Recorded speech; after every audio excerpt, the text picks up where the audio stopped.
내 인생을 바꾼 한마디. 보이는 것은 사람을 속입니다. 감정이 움직인다고 행동해서는 안 됩니다. 인간은 순결해집니다. 오직 하나님밖에는 생각이 안 듭니다. 건강하면 딴 생각이 듭니다. 욕망이 꿈틀거립니다. 아프고 순결해지느냐, 건강하고 부패하느냐. 슬플 땐 눈에 눈물이 맺히는 것은 당연하지만 마음에도 눈물이 맺힌다는 것을 처음 느꼈습니다. 괴로웠던 기억이 있다면 글로 풀어내 보세요. 아이의 사소한 슬픔을 알아차리는 어린이 되자. 자기가 가진 것은 모두 소중하다고 표가 나지 않아도 말이야. 길이 없으면 길을 스스로 만든다. 내가 보낸 시간만큼 내 정신은 채워져 있다. 난 어려운 일을 당하면 그 일을 해결하기 위해 시간을 두세 배 투자한다. 그래야 그 문제를 해결할 수 있기 때문이다. 사람은 뭔가 넘칠 때 망가지기 시작한다. 사람은 배부른 돼지로는 만족할 수 없는 존재다. 삶의 의미를 찾아야 행복하다. 인자무적, 인으로서 다스리는 사람에게는 천하에 대적할 자가 없다. 전도서는 모든 책 중에 가장 진실한 인간의 고통을 가장 잘 보여주는 책이다. 인간은 만족을 모르는 바다와 같다. 그 욕망을 도저히 채우지 못한다. 현명한 신자는 자신의 끝을 안다. 우린 이 소중한 날 사람을 누리지 못하고 산다. 사람 때문에 상처받고 힘들어한다. 이 시간들을 허비한다. 사람은 한 면만 있지 않고 100가지 면이 있다. 한 가지 면을 보고 판단해서는 안 된다. 가만히 앉아 꿈에 대해 생각해보는 건 어때? 그 연필로 쓰고 너의 생각들이 강물처럼 흘러가게 둘 수도 있어. 배가 고프고 목이 말라도 괜찮아. 그래야 물이 달고 빵은 맛있다는 걸 알 수 있으니까. 모두 똑바로 갈 때 넌 오른쪽이나 왼쪽으로 갈 수 있어. 나만의 길을 선택하는 건 정말 멋진 일이야. 아이는 너무 견딜 수 없는 스트레스 상황도 학대예요. 너무 추웠다. 너무 먹을 게 없었다. 이것도 학대예요. 중요한 건 급하지 않다. 얼굴은 주름은 내 맘의 지도다. 한 발자국을 건너가지 못해서 실패할 때가 있다. 남들보다 부족하다는 게 남들보다 못한 삶을 살아야 한다는 의미는 아니다. 행동하지 않은 양심은 악의 편이다. 김대중. 법에 대한 존경보다 정의에 대한 존경이 앞서야 한다. 내용이 좋더라도 표현이 좋지 않으면 내용은 왜곡되고 수용되지 못한다. 행복감의 반대는 비교다. 몸이 성장하는 건 시간이 지나면 저절로 된다. 하지만 정신적인 성숙은 내가 노력을 해야 가능해진다. 신은 이렇습니다. 울리고 고동치고 둥둥 두드립니다. 나는 여러 질문에 이끌렸습니다. 아분과 율격을 제거하고 동시에 전통적 형식을 과감하게 깨트린 최초의 사람들은 누구였을까?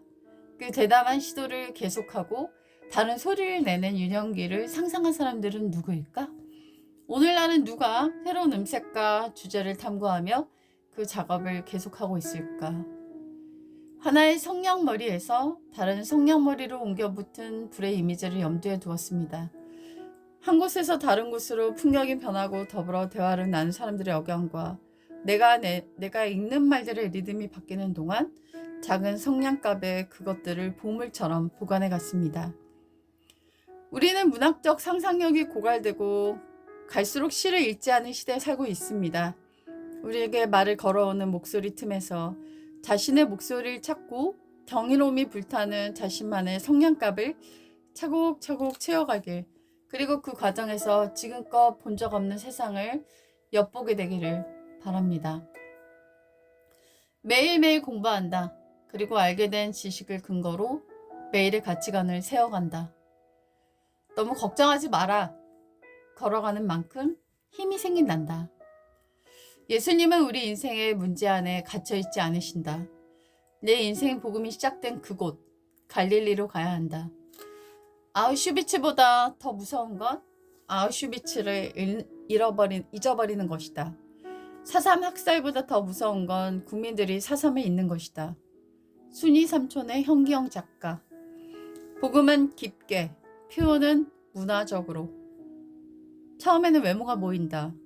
사귈 때는 성격이 보인다. 결혼하면 영혼이 보인다. 멋있고 잘나 보이고 반짝거리는 걸 다 내려놓자. 장가지를 좀 잘라낸다고 뿌리가 뽑히진 않으니까 더 깊이 뿌리를 내릴 거예요. 혀는 그보다 더 좋은 게 없고 나쁘면 그보다 더 나쁜 건 없다. 사람은 알몸으로 태어났다가 알몸으로 돌아간다. 자신은 유명한 글을 쓰기보다 한 줄의 좋은 글 쓰기에 간절하다라는 말이 내 마음을 후벼 팠다. 한번 읽고 전부 요약해 두긴 했다. 인생을 살다 그 문구들이 필요할 때가 있을 것 같아서이다. 그리고 또 필요한 사람에게 주고 싶었기 때문이다. 문자는 인생의 산을 넘을 힘이 있다고 난 꼭 믿기 때문이다. 인생은 만만치 않은 풍파와 만나게 된다. 그 망망대해에 키를 주는 건 문자 안에 담긴 지혜란 생각이 든다. 사람은 누구나 자신이 어느 정도 알맹이로 남아있고 싶지 완전히 분쇄돼서 흡수되길 원하지 않기 때문이다. 내가 반했던 책들은 이름도 없는 무명 작가들의 것이었고 읽다가 감동이 날 덮어버려서 나 자신이 없어지는 듯한 합일의 경지를 이르기도 했다. 난 책을 읽다가 만난 보석 같은 문장들을 적어두고 캘리그래피로 적어둔다. 그 좋은 문장들은 내게 안녕? 잘 잤니? 오늘 기분은 어때? 라고 인사하며 나랑 같은 시대를 살아가는 동반자처럼 느껴졌다.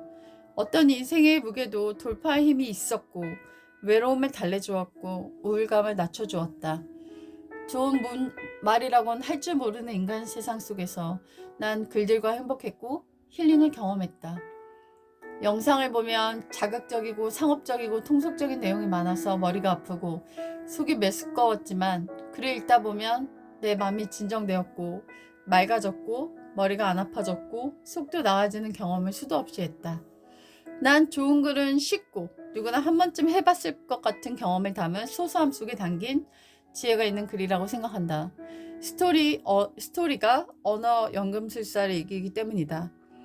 영상을 과일을 먹으며 즐겁게 본다. 마음이 밝아지고 행복해진다. 하지만 쓴 커피 한 잔과 함께 책을 읽는다. 외워버리고 싶은 문장과 마주했을 때 아, 인생은 행복하다 라고 기쁨을 느낀다. 책은 바로 그와 같은 깊은 우물이다. 말이 많으면 처지가 궁색해진다. 마음에 담고 있는 만 못하다.